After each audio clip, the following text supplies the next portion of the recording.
Well, check that out. It's pretty cool. I like this one for some reason. The background, that is. Alright, we are on day 26. 3 subchapters. First one is Isaac settles in Gerar. Next one is Quarrel over the Wells. And Covenant with Abimelech in that one. So, let's, my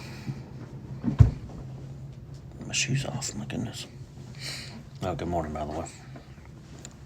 Let's get this done. Alright. Isaac settles in Gerar. Right there. Now, there was a famine in the land, besides the previous famine that had occurred in the days of Abraham. So, Isaac went to Gerar, to Abimelech, king of the Philistines. The Lord appeared to him and said, "Do not go down to Egypt. Stay in the land of which I shall tell you. Sojourn in this land, and I will be with you and bless you. For to you and to your descendants I will give all these lands, and I will establish the oath which I have swore to your father Abraham.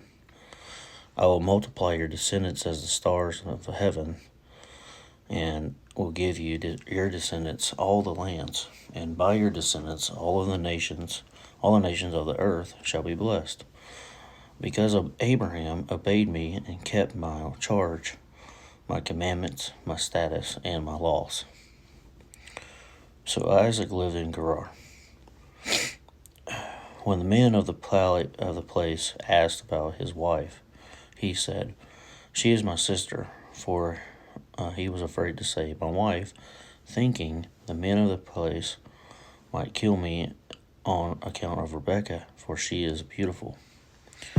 It came about when he had been there a long time that Abimelech, the king of the Philistines, looked out through the window and saw, and behold, Isaac was caressed with his wife Rebekah.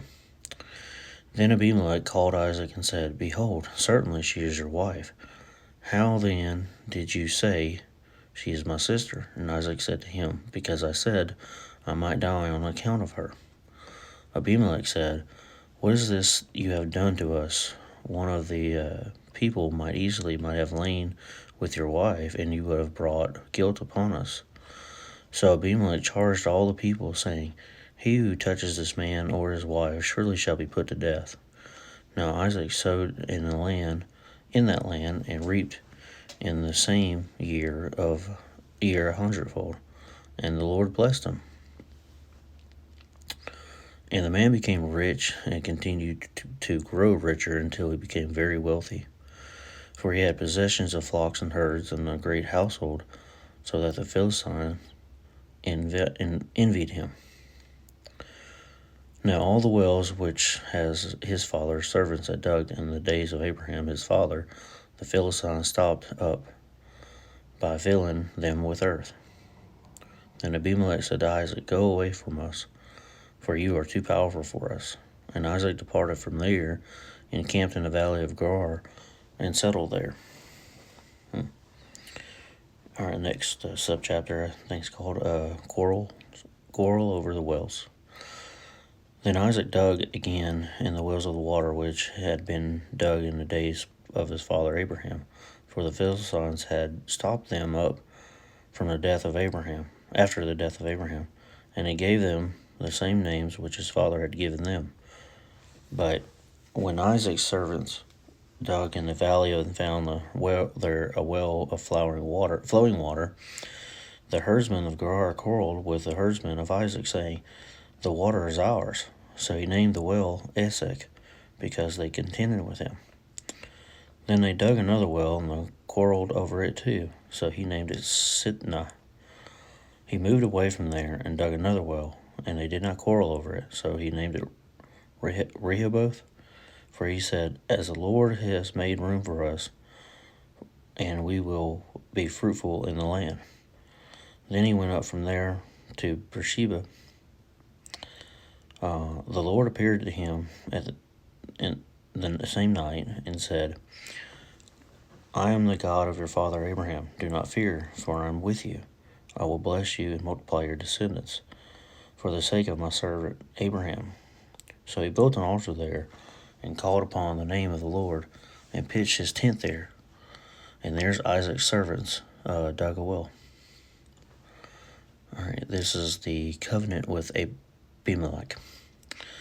Then Abimelech came from Gerar and with his advisor Ahusath and Phicol, the commander in his army. Isaac said to them, "Why have you come to me, since you hate me and have sent me away from you?" They said, "We see plainly that the Lord has been with you." So he said, "Let there now be an oath between us, even between you and us, and let us make a covenant with you, that you will do us no harm, just as we have not touched you and have done to you nothing but good, and have sent you away in peace. You are now the blessed of the Lord." Then he made them a feast, and they ate and drank. In the morning they arose early and exchanged oath. Then Isaac sent them away, and they departed from him in peace. Now it came about on the same day that Isaac's servants came in and told him about the well which they had dug, and said to him, "We have found water." So he called it Sheba. Therefore, the name of the city is Beersheba to this day. When Esau was 40 years old, he married Judith, the daughter of Beeri the Hittite, and Basemath, the daughter of Elon the Hittite. And they brought grief to Isaac and Rebekah. All right, that was chapter 26, Genesis 26. I don't know if I said that earlier. Yeah, Genesis 26. Tomorrow, day 27, we will be on, it's called Jacob's Deception.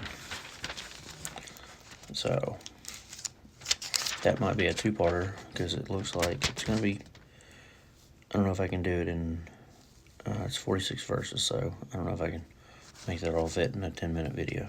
I might be able to. So, all right. Well, y'all have a great, great day. And we'll see y'all later.